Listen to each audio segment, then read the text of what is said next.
Deep in the forests of Northern California, a terrifying wildfire broke out, burning down thousands of homes to ashes. This story is based on that tragic event. During those days, strong winds were blowing, making the high-tension power lines shake weirdly. Like every other day, Kevin was driving the kids to school when he heard something on the radio. The weather department had issued a warning saying there's still no sign of the drought ending. Not a single drop of rain had fallen in the past 7 months. Forest fires were likely to break out across Butte County and nearby areas by Friday, as the winds were expected to blow at speeds between 60 and 80 miles per hour. But Kevin didn't pay much attention to the news. His own life was already full of problems. His father's treatment had left him buried in debt, and he was also taking care of his mother. He talked about his struggles to his boss, Ruby, and asked for overtime. But that company always gave preference to older drivers, so the OT hours went to them. Ruby refused straight up. Kevin was already stuck in a tough spot, and then came another bad news that broke him completely. There was a call from the hospital. The doctor said the cancer had spread, and there was no hope for his dog to survive. Meanwhile, his son Sean wasn't feeling well and had come back home. But Kevin thought he was just faking it to skip school. They got into an argument. Kevin only wanted his son to not repeat the mistakes he made, but Sean never listened. He'd even started to resent his dad for being poor, for not giving him the kind of life he wanted. That same night in Paradise, up in Northern California's forests, a spark from the power line set off a massive fire. Soon the flames began to spread fast. Just like the weather department warned, Friday's winds hit 60 to 80 miles per hour, and now it was clearly showing.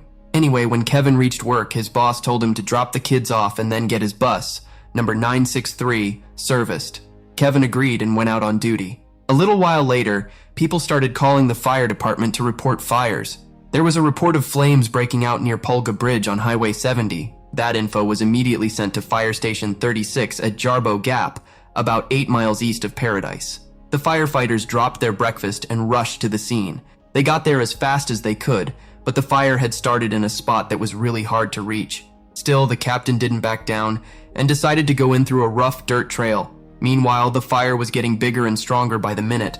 Kevin, unaware of all this, was busy dropping the kids off at school. Then his mom called. Her voice was panicked. She told him Sean was really sick and throwing up. On top of that, his boss kept pressuring him, saying, "Drop the kids off and get that bus back quick. The mechanic's waiting for you." Kevin was stuck between taking care of his sick son and handling the mounting pressure at work. By now, the fire had already spread across about 100 acres, and with the strong winds, it kept growing fast. The firefighters had to stop before reaching the source because moving any closer could have been deadly. Within minutes, the fire had spread to around 300 acres. Just about 2 miles away was a small town called Pulga, home to roughly 800 people. An immediate evacuation order was issued there. 13 kilometers away from that was the city of Paradise, with a population of 27,000. But rescue officials believed there was no real danger there yet. That was about to become their biggest mistake. Meanwhile, while refueling the bus, Kevin found out that Sean's fever had hit 105 degrees. He quickly grabbed some medicine for his son from a drugstore and rushed to return the bus to the depot. Around that same time, another fire was reported about 3 miles away from the main one. Power in that area was shut down immediately. That's when the fire captain lost his cool on the power company's technicians. He said they'd already been warned about the risk of a fire, yet they didn't cut the power in time. Meanwhile, Camp IC Utility 2136 received an emergency message. One of their engineers, Hopkins, was heading back to base after finishing his work in the Concow area, but what he saw there left him frozen. People were running out of their homes, chaos everywhere. Smoke covered the roads and it felt like fire was raining down from the sky. Hearing this, the captain quickly realized these weren't 3 separate fires. It was one single blaze spreading way faster than anyone imagined. Without wasting time, he sent a rescue team toward Concow. Kevin was just about to head home when Ruby called again, sounding strict this time. She said, "Get that bus back right now, the mechanic's not waiting all day." Kevin had no choice but to agree. Over in Concow, people were risking their lives trying to save their homes and belongings. Hopkins tried to calm them down, saying, "If you stay alive, you can rebuild everything." He worked to get as many people out as he could, but most of them had no way to escape. He told them to hop into his truck. Kids, elders, everyone's life was in danger. Some were already burned and injured. Hopkins kept reporting the situation over the radio while driving the truck as fast as he could. But within minutes, the fire surrounded the road from all sides. People were forced to abandon their cars right there. The captain came on the radio and ordered everyone to take cover in the nearby canal. It could buy them some time. At the same time, he sent a message to Camp IC's air rescue team for backup. Hopkins followed the captain's instructions. Everyone trapped there took shelter in the cold water of the canal. Their screams and cries for help were echoing over the radio. And then suddenly, everything went silent. No voices, no response. The whole fire department went quiet, filled with dread. But then, a broken, static-filled voice came through. It was Hopkins. He said the first wave of fire had passed, and they'd gone underwater, so for now, they were still alive. The captain immediately gave orders. "Hold your positions. We're calling in doctors and bulldozers are on the way to clear the path." A fire this massive hadn't been seen in 100 years. It was moving toward Paradise at an incredible speed. Meanwhile, in Paradise, we see Kevin. He was feeling deep guilt for scolding his son unnecessarily last night when he was actually really sick. He quickly sent his son a voice message, apologized for last night, and reassured him he'd get the bus back safely and be home in an hour. He also got the medicine. An alert was issued at the town hall. Mandatory evacuation warnings went out for zones 3, 8, and 14. Even all areas east of Paradise Pets Road, basically every neighborhood near the forest, were being evacuated. Air support had also arrived, trying their best to control the fire, but with winds blowing at 60 miles per hour, they couldn't hit their targets accurately. Seeing the situation, the captain requested 50 additional special task units. The chief replied that it could take at least 2 to 3 hours for them to arrive. The wind was creating such dangerous conditions that even the air units were at serious risk. Over at Ponderosa Elementary, Paradise's elementary school for kids aged 5 to 11, most parents rushed in to pick up their kids as soon as news of the fire spread, but 23 kids had parents who were out of town. The school principal didn't waste any time and arranged a bus to get the kids to a safe place. Meanwhile, Ruby kept pressuring Kevin. Traffic jams had delayed him, and finally she said sternly, "You've got 10 minutes or you're out." With no other option, Kevin called his ex-wife, Linda. He was worried. 104, 105-degree fever wasn't something minor. But Linda started scolding him immediately. "If you can't take care of him, then let him stay with me. He doesn't even want to stay with you anyway." Now Kevin was facing the toughest decision. On one side, his son, on the other, his job. Finally, he made up his mind. To hell with the job, I'm going to my son first. He immediately made a U-turn and headed back with the bus. Meanwhile, Ruby got a call from a teacher at Ponderosa Elementary, Miss Mary. She said the 23 kids were still stuck at the school and desperately needed a bus to get to safety. Ruby responded immediately, "Consider it done." Without wasting any time, she broadcast a message to all drivers over the radio. "Listen up, everyone. 23 kids are stuck at Ponderosa Elementary. Whoever's bus is in East Paradise, get there immediately." But no one responded. Most drivers said their buses were still carrying kids, and they were taking them to safety. Kevin's bus was empty at the moment, but he was torn. His sick son on one side, and the kids waiting for help on the other. He took a deep breath and replied over the radio, "I can go." Ruby said, "If you get those kids out safely, you'll be doing a great job. The bus service can be done another day." Kevin reached the school and picked up the kids. By then, the situation had worsened. The fire had come dangerously close. Somehow, Miss Mary got all the kids on the bus, and they started moving. But when the bus hit the main road, there was a traffic jam stretching nearly 15 miles ahead. Smoke had blanketed the sky, making it extremely hard to move forward. Meanwhile, the captain was meeting with city officials. They determined there was only one option left: issue an immediate evacuation order for the entire town. It was estimated that around 26,000 people were in Paradise at that time.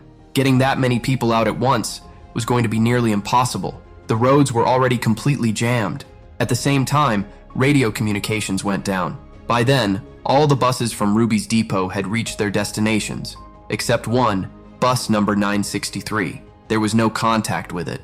Finally, Ruby immediately reported it missing, and then left herself. Emergency services were being set up about 15 miles away at a safe location, the Chico Fairgrounds.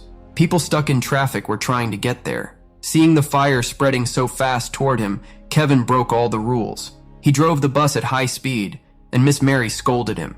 Kevin pointed toward the flames and said, "If we follow the rules, we're all gonna die." But soon they got stuck in traffic again. Miss Mary was breathing heavily, panic rising. Kevin started talking to her to distract her from the chaos. Slowly, she started calming down. During the conversation, She shared that she had grown up in paradise, had been married for 19 years, and had a son. Kevin had a similar story to tell. Meanwhile, the city hospital was already engulfed in fire. On top of that, due to the strong winds, all air rescue planes had been grounded. The fire had reached the town, making clearing traffic the most urgent task, because controlling the fire was nearly impossible now. Leaving the city was the only option. Then a fire officer reported to the chief over the radio. Fire spotted on Clark Road. Petts Road is completely jammed, but Skyway Road is still open. Traffic is moving slowly. The chief immediately ordered, "Clear any vehicles blocking traffic. All 4 routes must stay open." Once the order came, everyone got to work, giving it their all. On the way, Kevin found out from a man that the direction he was headed was blocked. The freeway was jammed. He had no idea how he was going to get home in this situation. His son was sick, and his mother couldn't drive. If he didn't get out of the city, anything could happen. Worry was clearly written all over Kevin's face when Miss Mary tried to reassure him. Maybe by now they've gotten the news to evacuate the city. They'll be fine. Just then, a house right in front of them burned to the ground. The kids screamed inside the bus. The atmosphere was pure terror. Kevin stepped up and took charge of clearing the traffic. He looked at Mary and said, "You drive the bus, I'll clear the way." Mary was nervous. She only knew how to drive a car, but there was no time to think. Kevin quickly explained how to steer and brake. Then he went outside and started moving the vehicles blocking the road. After a lot of effort, he finally made a narrow path for the bus to get through. The destination was just a minute away, but when they got there, the sight made both of them freeze. The place they thought was safe was now completely engulfed in flames. Fire and ash were everywhere. The parents of the kids were nowhere in sight. Kevin and Mary both grabbed their heads. This devastation was beyond comprehension. On top of that, worry for their own kids was breaking them from the inside. They were busy saving other children while having no idea about their own. Phones, radios, everything was down. There was no way to contact anyone. Taking a deep breath, Mary made a decision. Let's get these kids to the main Chico evacuation point first. Then we'll go look for our own. Meanwhile, hearing the latest reports of people stuck in traffic, the chief's head was spinning. Combining Magalia and Paradise, about 30,000 people were still trapped by the fire. Attention was also drawn to the school bus carrying 22 kids. The situation was worsening by the minute. On top of that, in many areas, power lines were still live because the system was completely manual. Technicians couldn't reach those lines to cut them off due to the fire and traffic. The chief immediately demanded an explanation from the power department official. There are 30,000 people on the streets. Firefighters are battling flames, and if someone gets electrocuted, who's responsible? It wasn't long before power poles started falling one by one onto the streets. The storm was at its peak. Kevin's bus barely escaped getting caught in the power lines. But even moving forward didn't bring much relief. The road was completely jammed, and the fire was surrounding them on all sides. Their only option now was to get out of the bus, find a way on foot, and reach Row Road. Then looters appeared. People were already terrified, and the looters took full advantage. One of them came at Kevin with a gun, trying to take the bus, but Kevin didn't let him succeed. In the chaos, Mary spotted a small space on the left side of the bus, and they managed to get the bus moving through it. Meanwhile, Ruby had safely reached the Chico Fairgrounds. As soon as she got there, she asked about bus 963, but it was still missing. The parents of the kids were there, and they needed to be told the truth. Ruby explained that all the kids had been evacuated except for bus 963. The parents of the kids on 963 were understandably worried. The kids' patience inside the bus was wearing thin. Heat and smoke were filling the interior. Kevin realized the smoke was coming in through the air conditioning. On top of that, they were on roads he didn't know well. After going a bit further, Kevin spotted Meddy Creek Park and felt some relief. He had been there many times as a kid. He said there was a path behind the garden that led to Row Road. From Row Road, they could go straight to Neal Road, and from there, the route led toward Chico. But then one of the kids started getting sick out of panic. He needed water immediately, or he could have a seizure. Kevin got ready to go outside to fetch water, but Mary wouldn't let him. She said, "If the fire reaches the bus, don't stop." Saying that, she went out herself. After searching, she finally found some water bottles in a kitchen. On her way back, she saw some thugs with revolvers, but they moved on. Meanwhile, inside the park, a huge gas tank had caught fire all the way to the bottom, and when it exploded, the blast shook everyone to their core. Somehow, Mary made it back, enduring the extreme heat, suffocating smoke, and everything else. The kids were given water and they quickly moved on, but by then, the fire had grown massive, and finding a way out was nearly impossible. On top of that, the bus windows and surface had started heating up. Somehow, Kevin found a path, but it was far from safe. If they fell into a ditch, it would be over for all of them. The rough road they were on was the same area the relief teams were talking about, the only spot that hadn't burned yet, but the fire was moving fast in that direction. Faster Road and Row Road were soon going to be engulfed. The chief threw up his hands. The forest fire was beyond their control. Their focus was now on getting as many people out of the city as possible. Ahead, Kevin saw some people running the wrong way on Row Road. Mary couldn't understand why they were heading toward the fire. The people stopped the bus and said the hill was on fire. People were burning alive. Going that way wasn't safe. Kevin said the bus had to get them to Neil Road. The group said fire had already spread there too. They couldn't go forward, couldn't go back, so where could they go? Both groups ignored each other and kept moving in their chosen directions. After a while, Kevin realized he needed to climb the hill and check Row Road himself. When he did, the sight crushed his courage. Row Road was fully ablaze. He had no idea where to take the kids now. Stopping the bus and waiting for help was the only option left.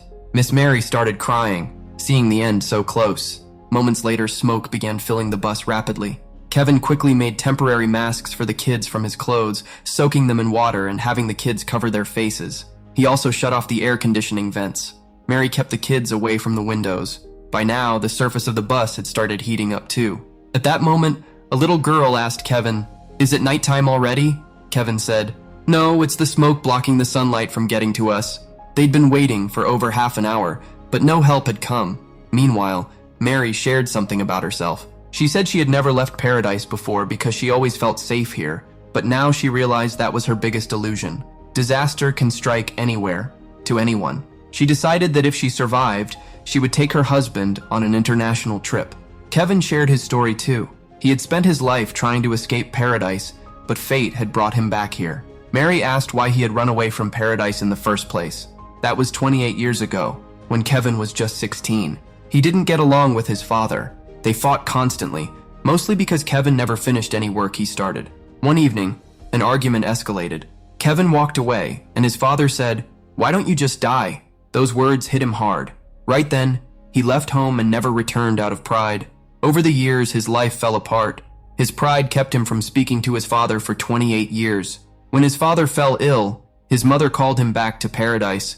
He drove all night to reach the hospital, but it was too late. "I waited too long, as a son, and as a father too." Saying that, he broke down crying, because when his son needed him the most, he was trapped here in this fire. Meanwhile, sparks kept flying toward them, and eventually, the bushes around the bus caught fire. Trees began collapsing.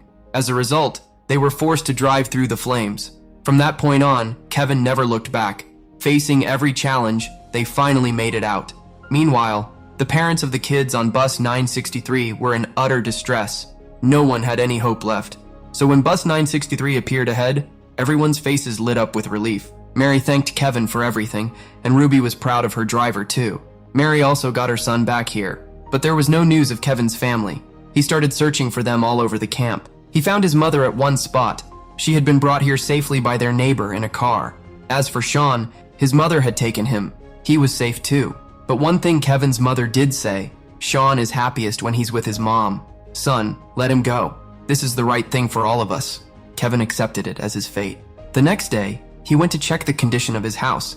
It was completely reduced to ashes. There, he found only a single photograph. Then his wife Linda arrived with Sean. Sean had already seen the news and knew why his father hadn't come for them. The campfire was the most destructive wildfire in California's history, burning down about 13,500 homes. Around 50 people were confirmed dead. Later, Cal Fire investigators concluded that Pacific Gas and Electric Company was responsible. 84 cases of involuntary manslaughter were filed against them, which they accepted. Afterwards, families affected by the fire were paid $1,350 million in compensation. After this incident, Kevin decided to train as a teacher. Currently, he works at Fairview School in Chico, California. Mary still teaches in Paradise and has traveled internationally several times. So folks, this was the story of the lost bus, based on a true event. We hope you enjoyed this story.